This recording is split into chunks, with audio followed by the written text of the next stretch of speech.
कैलासवासी धनराज पिसाळ यांनी गेल्या 1.5 महिन्यापूर्वी आत्महत्या केली। या आत्महत्येस प्रवृत्त करणाऱ्या गुंडाला सरकारने पोलीस प्रशासनाने तात्काळ अटक करावी यासाठी आज रस्ता रोको आंदोलन होतं। तर या गुंडाला अटक करण्यासाठी सर्व पंचकृषीतील लोक या ठिकाणी एकत्र जमले होते। महिला असतील, वृद्ध असतील, सर्व पुरुष मंडळी असतील, यांनी आज या ठिकाणी रस्ता रोको केलं। आमची एकच प्रमुख मागणी आहे की कैलासवासी धनराज पिसाळ याला आत्महत्येस प्रवृत्त करणाऱ्या 9 आरोपींना प्लस मुख्य आरोपी सतीश पिसाळ हा बारामती संघात संचालक याला तातडीने पोलीस प्रशासनाने अटक करावी, ही आमची प्रमुख मागणी आहे। राजकीय दबाव वाटतो का ह्याच्यामध्ये? राजकीय दबाव असू शकतो, कारण पंचायत दिवस जर झालं आरोपी मोकाट आहे तर निश्चित सामान्य जनतेच्या मनात ती पाल चुकचुकली आहे। जनतेमार्फत आमच्या मार्फत सुद्धा हा मेसेज आलेला आहे। पोलिसांनी म्हटलेलं आहे की आमचा शोध सुरू आहे। पोलिसांनी सुद्धा या ठिकाणी त्याला इंटरिम जामीन मिळाला होता, पण तो इंटरिम जामीन मिळाल्यानंतर तो मोकाट सगळीकडे फिरत होता। जामीन मिळाल्यानंतर त्याला बी काय टर्म कंडिशन असतात। पोलीस प्रशासन त्याचं चौकशी पोलीस स्टेशनला बोलावलं पाहिजे होतं।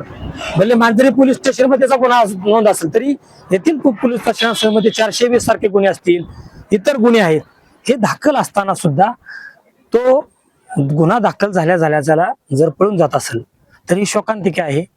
निश्चितच सामान्य माणसाच्या मनात एक पाल चुकचुकली आहे की आरोपीला तुम्ही पाठीशी घालत आहात आणि याच्या माध्यमातून या ग्रामीण भागातील जनतेमध्ये नाराजीचा सूर आहे। माझे या राज्याचे उपमुख्यमंत्री सुनीतराव वहिनींना विनंती आहे की तो दूध संघाचा संचालक आहे, त्यामुळे पक्षाची बदनामी होत आहे, तर याचा तात्काळ पक्षातून हकलपट्टी करावी आणि राजीनामा घ्यावा। धनराज पिसाळ यांना फक्त आम्हाला न्याय मिळवून द्यायचा आणि गावकऱ्यांतर्फे सगळे आम्ही महिला भाज्य जमलेला आहोत। एका आईचा मुलगा, आईने जी स्वप्न रंगवलेली होती मुलासाठी, ती स्वप्न आता पूर्ण होणार नाहीत, पण न्याय मिळावा म्हणून आम्ही हे बैल एकत्र आलेलो आहोत आणि न्याय मिळावा। आणि एका बहिणीला, एका भावाच्या तर रक्षाबंधन आलेली आहे, आज तिला आतुरतेने ती वाट बघणार, पण तो येणार नाही। पण आपण त्याचं राहिलेलं स्वप्न किंवा त्याला न्याय मिळावा म्हणून आपण जो प्रयत्न करणार ना, प्रशासनाने ह्याच्यात जास्त दखल घ्यावी।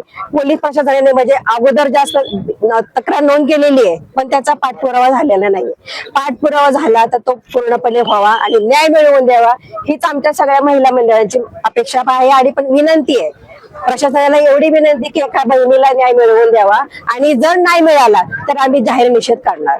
मुख्यमंत्री सुनीतराव वहिनींकडे काय मागणं असणार? आम्हाला फक्त एका आईच्या मुलाचा आणि बहिणीला फक्त न्याय मिळावा एवढीच आमची अपेक्षा आहे। तर तो राष्ट्रवादी काँग्रेस पक्षाचा पदाधिकारी आहे आणि त्यांच्या राजीनाम्याची देखील मागणी केली जाते।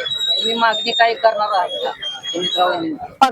पक्षाचे आहेत, पक्षाचे लोक करतील, पण आम्हाला फक्त त्यांना आईला आणि बहिणीला न्याय मिळावा एवढीच आमची जास्त अपेक्षा आणि ती पूर्ण व्हावी ही ईश्वरचरणी। आणि प्रशासनाला जेवढा आम्हाला करता येईल तेवढा आम्ही प्रयत्न करू, पण प्रशासनाने जास्त दखल घ्यावी हीच आमची मागणी आहे।